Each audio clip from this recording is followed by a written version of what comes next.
All right, welcome to a U of St. Joseph podcast, April edition. As I mentioned last month that I was going to have a guest on and we were going to have a special episode. Yay. April was last month, and I said we were going to have a new podcast in May. Thank you for correcting me. Okay. Just making sure. Yes. So I'm here with my good friend, Mary Catherine Keeper Baird. Is that right? Yeah. That's right. Nice work. Thank you. And we have known each other for roughly 43 years. Estimate. Yeah. Probably on the lean side. Because we're old. And Yeah. yes, so in May,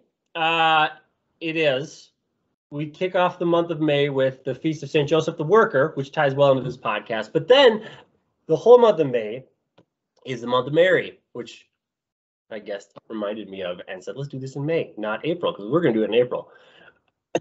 Sorry. So that ties in together because this episode is going to be called Joseph and Mary Talk About Joseph and Mary.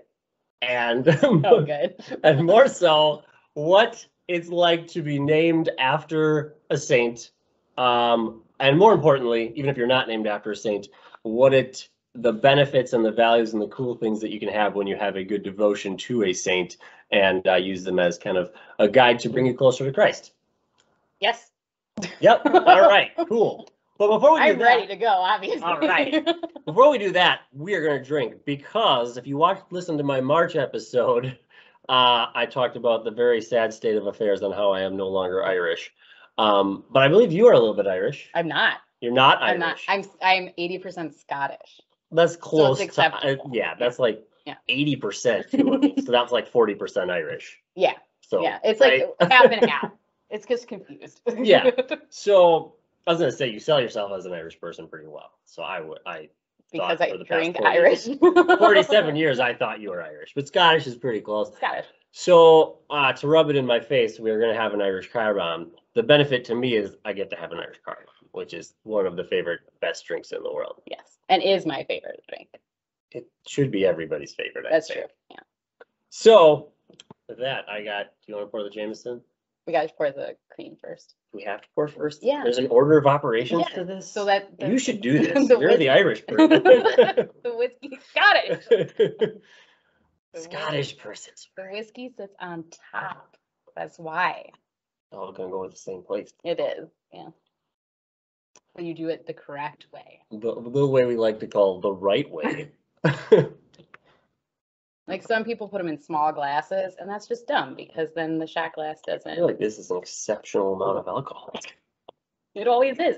It's about the equivalent of 3 beers, is what they say. I haven't had dinner yet. I've So, only had cookies from work, so This is gonna be a good podcast. this is gonna be great. All right. Okay. So to Joseph and Mary. To Joseph and Mary. Ah.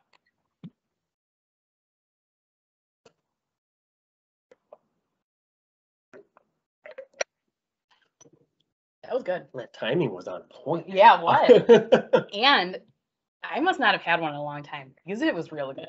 It is really, really good. It was like a little cookie, like a cookie. I think the first Irish car bomb I had was back when we were very active in the local music scene. That sounds about right. That's probably the Did first Andrew time I had introduce you one. to them?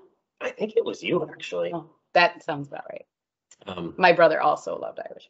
they are probably the best bomb drink. Yeah. I had a Flaming Dr. Pepper's pretty good too, but it's not as good. All I know is the Red Bull and something. I think it's a cherry bomb or something. Okay. It's gross. It's Well, gross. Jaeger bombs, Oh, is that's Jaeger and Red Bull. that's what I'm thinking. Tastes kind of like a sweet tart, Oh, really? which is weird. Yeah, which doesn't make My sense. college experience did not teach me that it tasted like a sweet tart. Well, it depends on what stage that you started drinking it. So true. Anyway. one thing with the St. Joseph, a U of St. Joseph podcast, I was thinking about having a drink every time. Okay. And so I asked my sister, because she has a book called like Drinking with the Saints or Get Hammered with the Holy or something like that. Oh, I think I've heard of it. Anyway. And I'm like, what drink does St. Joseph is he, they have for his name? And she's like, the Sazerac, which I've never heard of. No. And so I'm like, okay, I'm looking up. And the main liquor is absinthe. Oh, goodness. I'm like, well, that's cool, but like I had absinthe once, and I was not a fan. So I'm like, I don't really want to buy a whole bottle of it and then drink a drink I don't really know that I want to have. What was the rest of it? That's all I really remember. Oh, okay. The rest of it sounded good. I was like, if I mixed it with something else, but then it wouldn't be the St. Joseph drink. And we all know that that's probably what he ordered from the historical documents. Obviously, like isn't it in the, well, It's probably in the Bible. it's probably in the somewhere. Bible. It's- Absinthe it's a- sounds like a biblical drink. right. I mean, it's lost in translation probably, but it's It's probably under ale. It's fine. So this drink, just for reference, if you want to know how to make it, it's very similar to the Trinity. 3 things in one drink. I hope that's not sacrilegious. I never thought of that one. But it's great. Yeah. But it is Guinness, Mhm. Irish cream, and Irish whiskey. Specifically, if you want to make it the right way, Yes. Bailey's Irish cream and Jameson Irish whiskey. Yes. And Right. always put it in a pint glass. And in a pint glass, and then you gotta have a shot glass because the whiskey and the Irish cream have to be in a shot glass, and you saw how that went. Yes. And it will, if you do not drink it fast enough, it will curdle. So that's the reason you have You to have chug to drink it. it fast. It's So- not an enjoyable drink to drink slowly. No, it wouldn't. But taste it, it all mixes surprisingly well when you drink it quickly. Yes. It kind of tastes like an oatmeal cookie, is what I always think of. Really? Yeah. See, I don't want to think of it that way because I hate oatmeal cookies.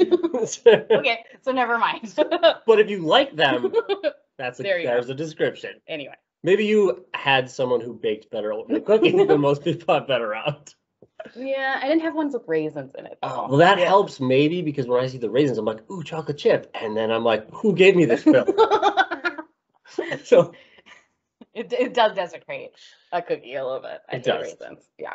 So you just gotta make them without raisins. okay. So maybe that's then, what I then you thought. could be like, this is good because I wasn't expecting it to be something other than what it is. It was deceptive. Maybe I could enjoy it now.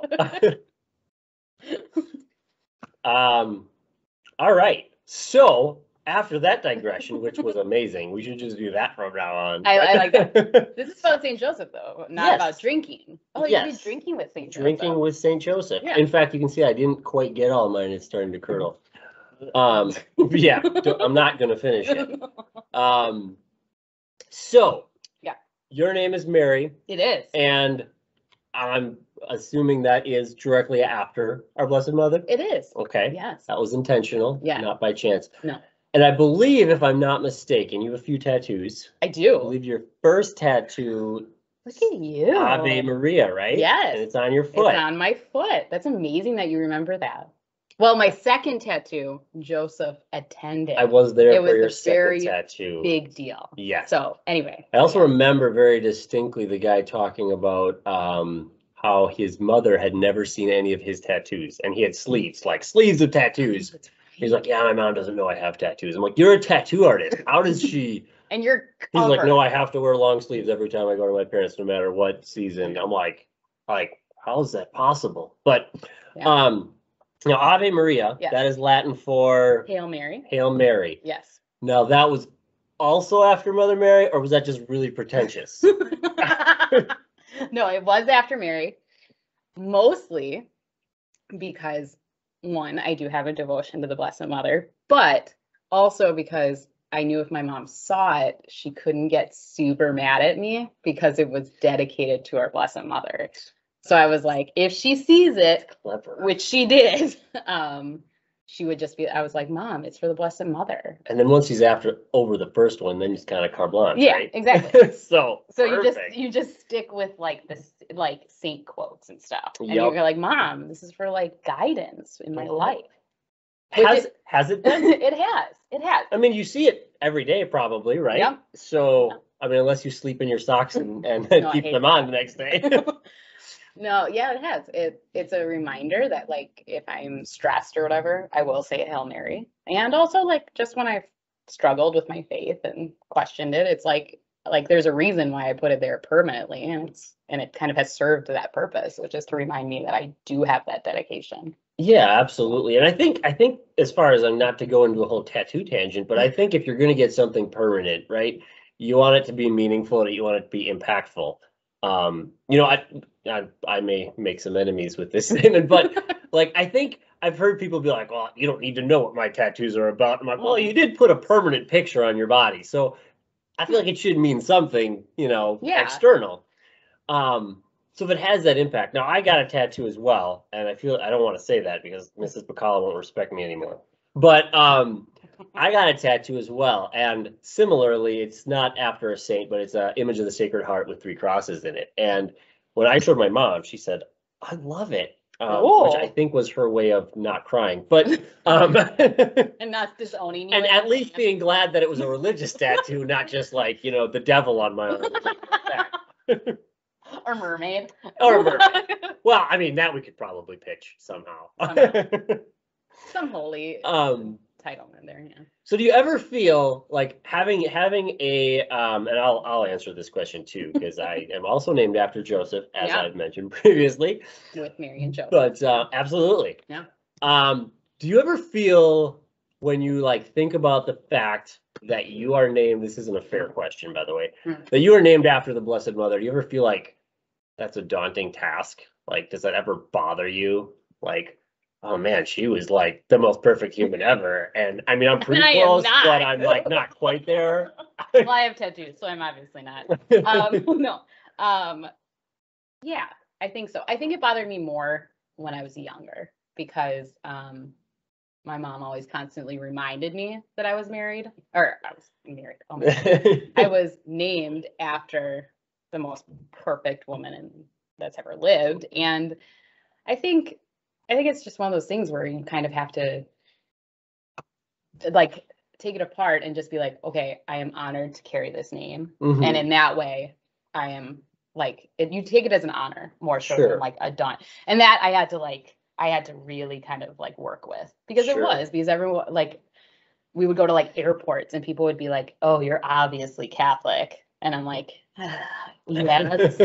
And when you're 11 or 12, you're like, I don't, this is how I'm identified. But no, I think it's become something that's been a guide for me and a reminder. It's a constant reminder, similar to the tattoo of how important our faith was to my mom and my dad, but also how it is important to me, even if I struggle with it sometimes. Sure. So, well, similar to the tattoo, it's not really something you can get away from. Nope.